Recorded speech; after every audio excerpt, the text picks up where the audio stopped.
Di sini saya akan menjelaskan tentang etika politik, yaitu praktik pemberian nilai terhadap tindakan politik dengan berlandasan kepada etika. Etika sendiri sering disamakan dengan moral. Sebenarnya, etika merupakan cabang dari filsafat yang di dalamnya mencakup filosofis moral atau pembenaran filosofis. Etika sosial merupakan suatu etika sehubung dengan relasi manusia dengan sesamanya dalam sosietas masyarakat. Etika sosial menunjukkan pada etika yang berkenaan dengan suatu sosietas yang secara khusus berhubungan dengan pengaturan secara normatif relasi-relasi sosial dalam rangka tantangan hidup bersama. Selanjutnya, tujuan etika politik untuk mempertahankan prinsip moral yang digunakan untuk mengatur politik di dalam masyarakat. Tujuan etika politik berkaitan dengan cara pertanggungjawaban politikus terhadap tindakan politiknya dan legitimasi moral. Etika politik juga bertujuan memberikan aturan-aturan dalam pemberian pengakuan wewenang agar tetap sesuai dengan kehidupan masyarakat.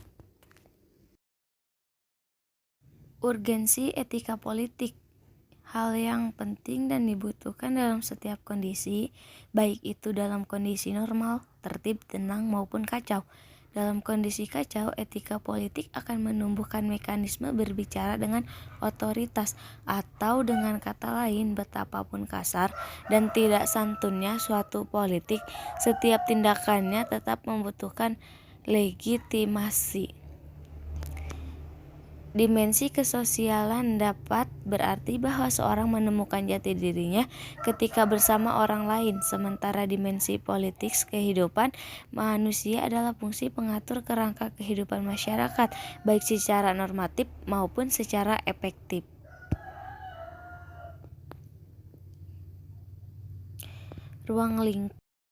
Ruang lingkup etika politik terbatas pada teori-teori yang membahas tentang cara yang bertanggung jawab dalam kegiatan legitimasi politik. Prinsip pembentukan etika politik ialah argumentasi yang rasional dengan sudut pandang yang objektif.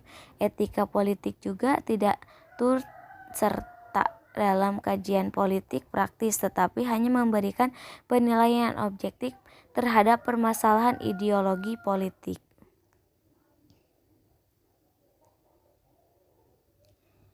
Prinsip subsidiaritas merupakan salah satu prinsip etika politik yang mengharuskan segala urusan politik untuk dikelola oleh kekuasaan politik yang lebih rendah.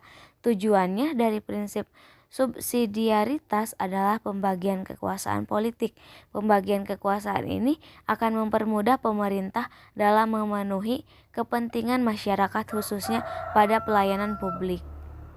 Permasalahan terkait etika politik, kecenderungan orang dalam berbuat sesuatu lebih dipengaruhi oleh kepatuhan terhadap hukum, bukan atas dasar etika atau moralis. Hal ini dapat menimbulkan masalah apabila seseorang hanya menjadikan hukum sebagai alat untuk memenuhi hak dan kepentingannya sebagai warga negara, tetapi lalai dalam kewajiban melaksanakan kepatuhan terhadap hukum. Meskipun tidak tertulis, etika memiliki substansi dan fondasi yang lebih jelas guna mengatur tata kelola masyarakat, sehingga ia lebih mengarah pada kesadaran individu dengan hati nurani.